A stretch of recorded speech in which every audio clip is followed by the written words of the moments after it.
Okay, going over the ingredient list, as you see, as I pick them up, the actual names, and then the quantity comes up also. And then if you're new to my channel, you guys can look down into my description box below the video, and you can get yourself a full description of the ingredient list, where you can just copy and paste to some other type of document, and then you can print them out.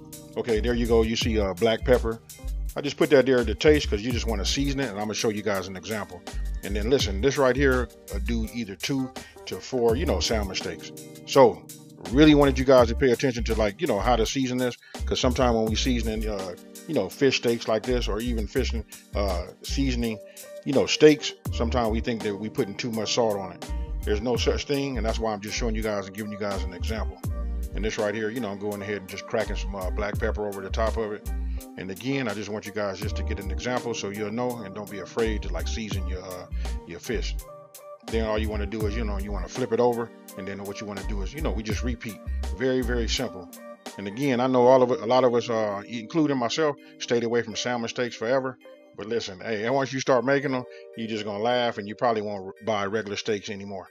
All right, there it is again, just another example of just how much salt you can put on there.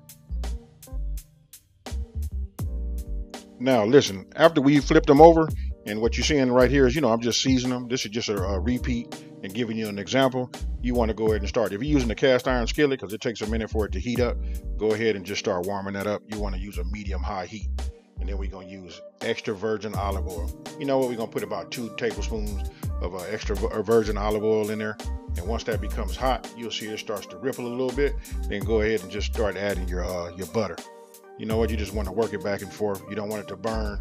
You want to, be fast with it. You see it's not turning brown, but now is the time to get it in there. And listen, I'm using an induction top. And so listen, the heating element is in the middle. That's why I got them so close, if you guys want to know that. So I got them, right on top of the heat, in the center of the pan, so that they can go ahead and, cook evenly. Now, what I'm doing is, listen, you want to go about 5 minutes on each side on a medium-high heat.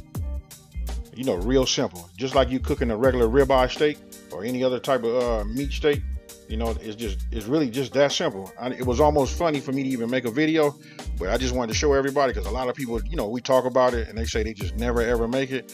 And my question is why? When I really know why. It just looks intimidating, but super easy. Listen, 5 minutes on each side, and you can actually see where you can see that arrow at right there, how it just rises up.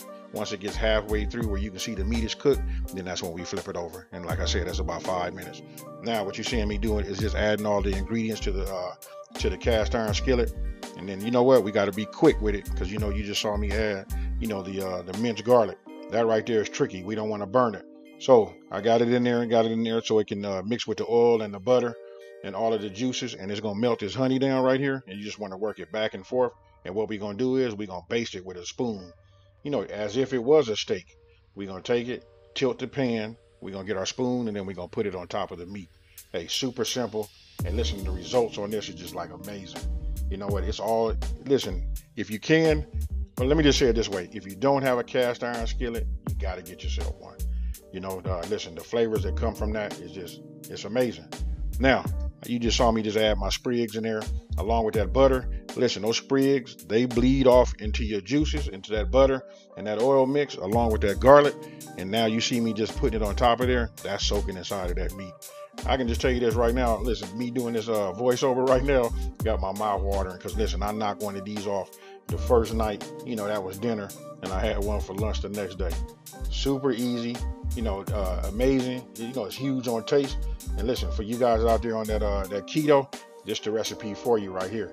So along with that fried cabbage that I did, hey, here's another one for you folks. And there you have it. We got salmon steaks. Okay, what you're seeing me do right here is, listen, I continue to baste. That's real important. You want to just make sure the top of your salmon steaks stay, super moist. And just the more you do it, the more the flavor penetrates, the top of the salmon steaks. After that, you're done. I went ahead and removed it from the heat, removed the heat element, and just let it cool. And then I went ahead and just plated it. And there you have it, folks. Again, salmon steaks. So tell me what you guys think about this one here. You know what, just a quick video just to show, you know, that the mystery has been taken out, because I think some of us, a lot of times we like overthink it. I don't know if it's the shape of the salmon steak or what, but it's super easy.